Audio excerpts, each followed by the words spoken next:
Welcome back to another PvP tier list video. I try to do these tier lists whenever there is a shift in the meta, and I would say that this Todoroki did create that shift in the meta slightly, okay? Like, not a super crazy, like, he's not super crazy on his own, but he does eliminate crits completely from the battle on his own as a character. So when certain characters can't land crits, it completely shuts them down. Like Celebration Ochako up here in Double S, like if they go against a Todoroki team, she becomes a lot less useful. She still has her AoE damage. She's still pretty decent. Like I'll still keep her up here because of all the things she can do, but there is an argument maybe, we'll see how things change as more characters come out, for her to be moving down in the future. Another character that there's an argument for, I wanted to move Dabi up, but now I'm thinking we might almost want to move him down because he requires crits to be a good tank, and now that Todoroki exists, like he's the exact counter to Dabi. Like Dabi, if he goes against Todoroki, can literally do nothing. Like he will be the worst tank in the game, so he might even be going down to B, but like if you're not taking on a Todoroki team, Dabi being there, he's definitely A tier. So we'll leave them there for now, but Todoroki just changes things so much. I just have to say that, like, it's crazy. We're gonna go in order of the releases. So the very first release since I did the tier list video last was Panzer Bakugo. Now this guy, oh, this guy, I expected him to be better than he was. I really did. You have to work to make this guy look good. And his searchability is cool, but like, oh man, they didn't even make it good. They made the searchability booty cheeks for the first character. So hopefully we'll get another character later on that has a better use of the searchability. But because the searchability is like so hard to actually use and consistently keep up is the thing, like you can't keep the buff up, I am going to put Bakugo, and this is probably going to hurt a lot of people. Anyone who has this Bakugo and thinks he's really good, I'm sorry, but he's not. We're going to put him in F. He's like actually so bad. The only character he is good at countering, in my opinion, is Celebration Yayorozu. And now he can counter other hiding characters, right? Like he could counter Fantasy Sue and stuff like that, but he has type advantage against Celebration Yayorozu, so that allows him to do the damage he needs to do against those other characters. I don't know. He's not great. He's not great. He's only good for getting rid of those hiding characters. And then after you've done that, then what? What does he do? He's got not great damage. He's single target attacks. He's not great. Okay. Next up, we have Getten. Getten is a climax battle character who is, I would argue, at this point, probably the best climax battle character, maybe contending with Night Eye. The new All Might is actually pretty decent with the new Shoto and the Tranquility that he has too, but I still think, just in general, the AoEs that Getten has, the ability to make enemies do damage to themselves, I think Getten is an insanely good PvP character. Not only a good PvP character, but a good PvE character too, so you can expect him to be fairly high on the PvE tier list when that video comes out, but Getten, an absolutely insane character, definitely very good, and so I'm going to put him up here in double S tier meta alongside Kaminari. Kaminari has the AoE Paralyze, while Getten has the AoE Freeze. He has the Frostbite. He has so much going on, right? He has the ability to heal. He is insane. He is one of probably the best villain in the game. I think Compress held that spot for a long time. I think Getten might take that spot as the best villain in the game right now. Like, absolutely insane. Then we have the new Destruction All for One. Destruction All for One is a fairly decent character. I like his ability to steal buffs. I feel like he is a lot better in PvE, specifically the climax battle against All Might, but as far as PvP goes, he lacked a little bit of something. I can't tell you what it is, but just not quite there for what we wanted. So we're gonna put him into A tier. I feel like he's a decent character. He's competent. He has good cooldowns, good skills, ability to steal skills, right? He has a lot of good stuff going on for him. Just not quite what I would like to see. I don't know. He's not on the level of these other characters. The status elements, I guess he lacks status elements, really, is what I should say. I feel like he lacks status elements. That ability to have the status elements would be very helpful.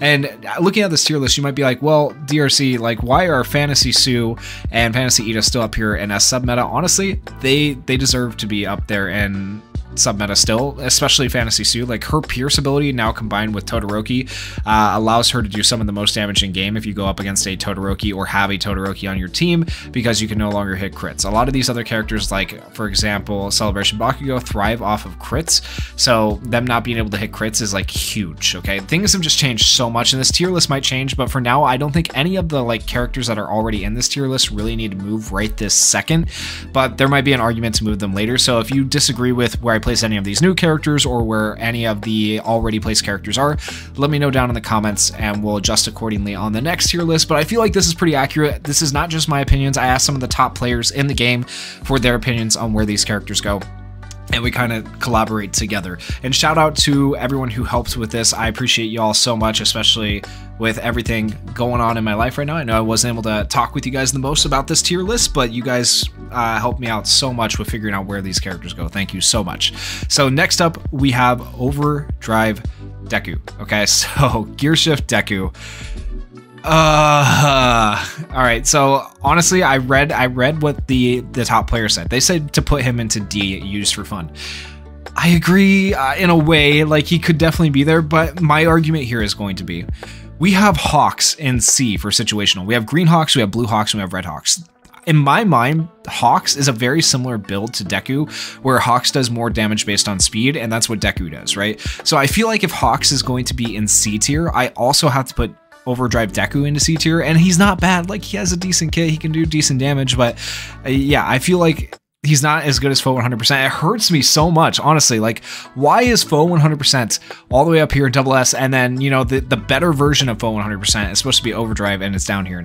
They botched this. They botched it so bad. It hurts me so much, guys.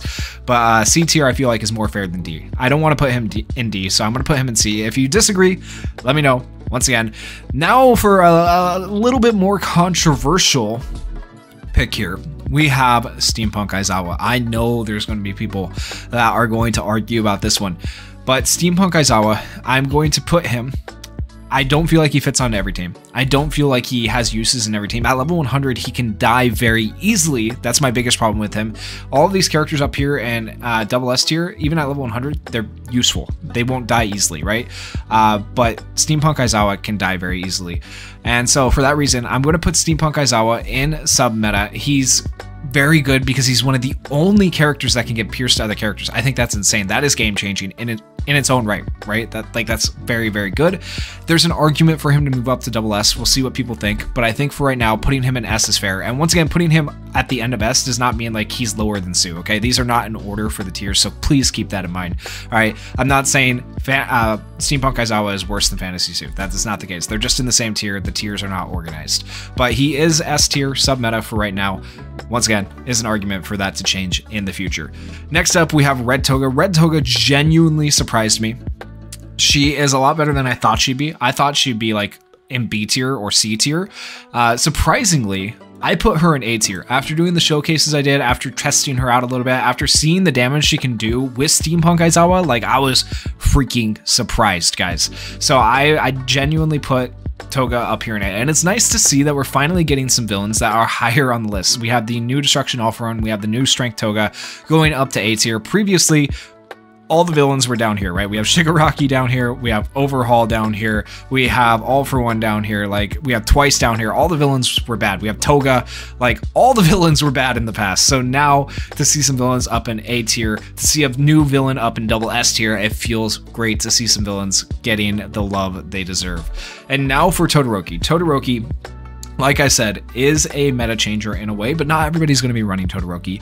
Todoroki struggles with the same problem Steampunk Aizawa struggles with, and that he doesn't have enough HP at level 100. He can die very easily.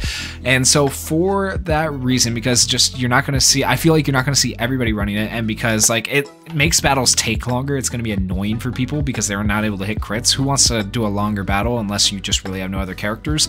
I'm going to put him into A tier competent.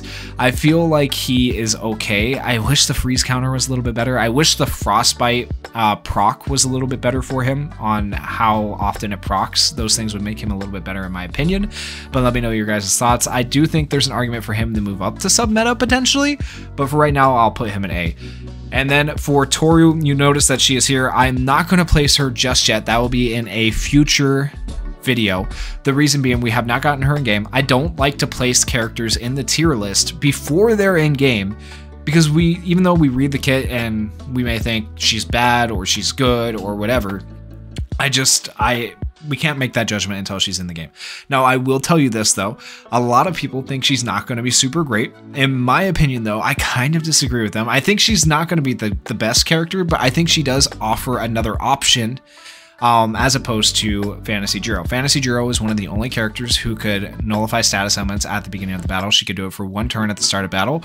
Well, now Hagakure can nullify 5 status elements from the start of battle, and so there's a limit on how many she can nullify, but still, at the start of battle, being able to nullify status elements makes her an option character that I think is going to be okay for people to use, right? And I'm just really excited about the character in general. Even if she's bad, I'll be summoning for her, but just to give you guys an idea of where other people are at and where I'm at, I think she's going to have her uses. They think she's not going to be super great. We'll have to see how she turns out when we get her in the game, so that's why I'm not going to place her yet.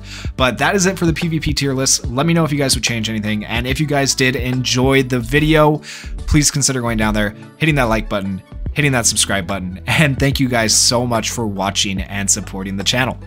Peace.